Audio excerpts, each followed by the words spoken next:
Hold on while I get my notes ready. So, first things first. I already did this. Like in time. All you see here has already been done. And I deleted it.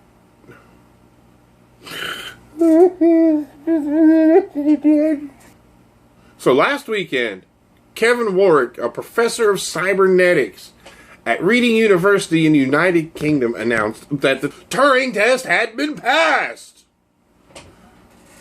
What's a Turing test? A Turing test, for those of you who don't know, like me, is a test that was proposed by Alan Turing in his 1950 paper called Computing Machinery and Intelligence. In his paper, he asked, can machines think? But because, thinking is kind of hard to define, like how do you define thinking? Is your computer thinking when it's working on something? Maybe. He went on to reword the question, and I'm going to read this off of my notes because are there imaginable digital computers which would do well in the imitation game? I'm better with can they think. I can understand that one.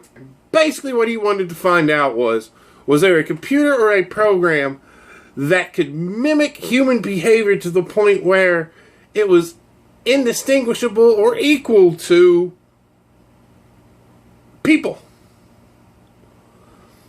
So he figured in order to do this, what you do is you take a judge, you'd sit him down in front of a computer, and he would have a conversation with two people.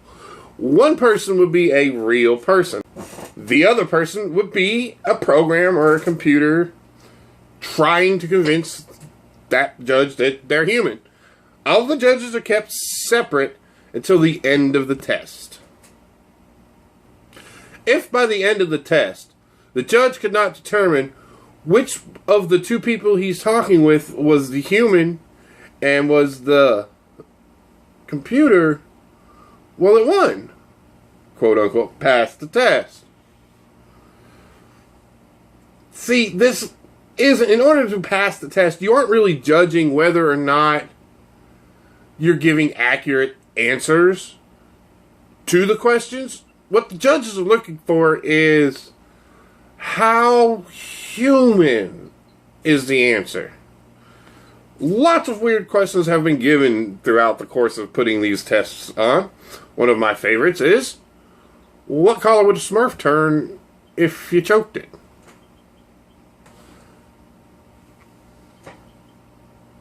Blue! Oh, damn, they're already blue.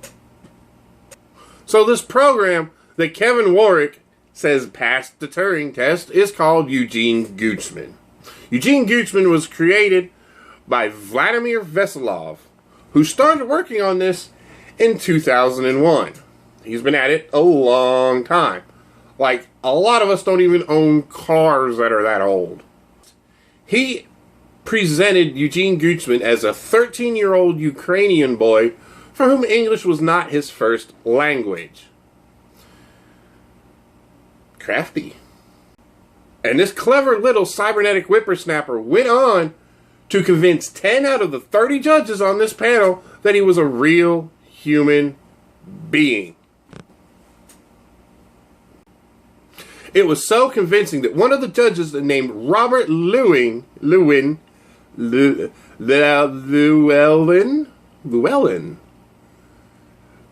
gonna be down there.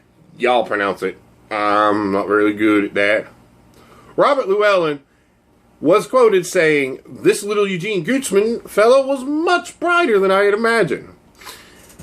Robert then talks about how he asked the question, how much would you pay for a pair of shoes?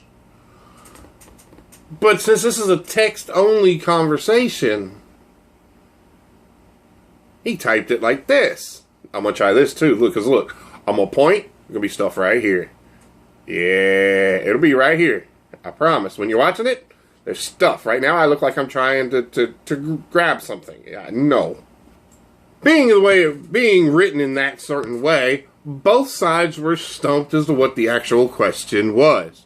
Robert then told them, say it out loud. Leaned back in his chair and said, aha, I got him. Because, you know, the person, they can say it. The program, however, nope. So he goes on to talk about how the responses were to this question. He says one of the guys was kind of dull, a little lackluster, didn't really want to do it, and whatever.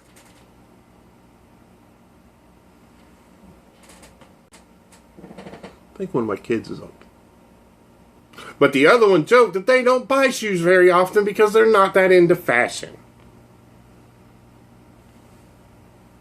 That was the program. The human was the dull, meh one. The program was the one that was like, yeah, I wouldn't really buy that much because, you know, I'm not that into fashion. Which, if you think about it, kind of makes sense because, you know, it's a computer. And what's fashion to a computer? A sticker? Anyway, not everybody in the artificial intelligence community is convinced that the Turing test has been passed. There's another sort of test that does kind of the same thing. It's called the Loebner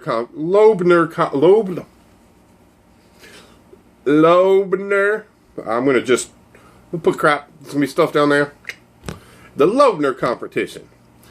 And in this competition, instead of asking the judges to judge whether or not the response was human or machine-like, they asked them to rate them on a numeric scale.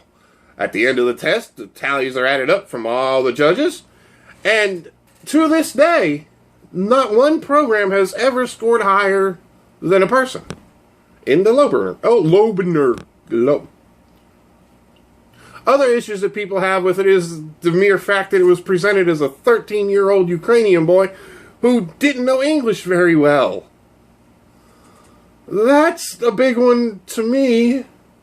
I mean, if you told me I was talking to a human being, an English-speaking human being, and then I was speaking with a 13-year-old boy who's not really that good at English, I would expect less properly phrased, worded responses from the 13-year-old kid than I would from the adult. That's kind of a little sneaky move there, but hey. Another thing is that some people don't even really consider this a test of a program's intelligence. They consider it more of a test of how gullible we are. And humans as a species are generally pretty gullible when it comes to assigning human stuff to objects. Phones, cars, animals. I hear you now. You're going, so what the heck does this mean for me? Why would you be excited about it?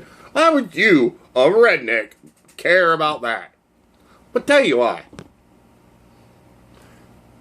You ever call a customer service place, got to deal with that lady on the phone, you know, you've gone through, you pressed all your numbers, and you're to it, and then you give them your information, and she repeats it back to you, and you go, yes. She goes, I'm sorry, I didn't understand you. And you eventually just get so frustrated that you keep hitting zero hoping you get an operator, but now they've learned, and zero doesn't get you to the Anyway. The call center computers would be able to interact in a more human manner with you. Cool. But where the real big news for this type of program is with Siri, Cortana, the Microsoft Halo chick that they're using for naming for their Siri thing for Windows, or like Google Now. It'll interact with you in a much more human way, taking us one step closer to the movie Her. So there you have it. There's my take on the Turing test and the news about that from this weekend. Like, subscribe, comment. One day, one of these days, I'm going to watch these videos. I'm going to be like, okay, so when I point with the right hand, that'll point at this button. When I point with, I don't know. And whenever I take the time to find out, as soon as I do, you know what YouTube's going to do? They're going to go, LOLs, guys, site redesign. I hope you like this video. I'm going to do more stuff like this on my channel. I'm going to ramble. I'm going to talk. I'm going to find stuff I think is interesting. Make a little video about it. Hopefully educate a few people. You know, that's always cool. Maybe somebody will stumble across this and be like, hey, I didn't know that. And hey, then I did something. Then I can feel better about myself. Anyways, guys, I'm gonna be adding like a little weight loss thing because I'm a bigger fella, and I'm gonna let you guys follow me in my weight loss stuff. So I'll be doing a fat kid blogging until I'm not a fat kid and I'm a skinny kid. So, see you later, guys.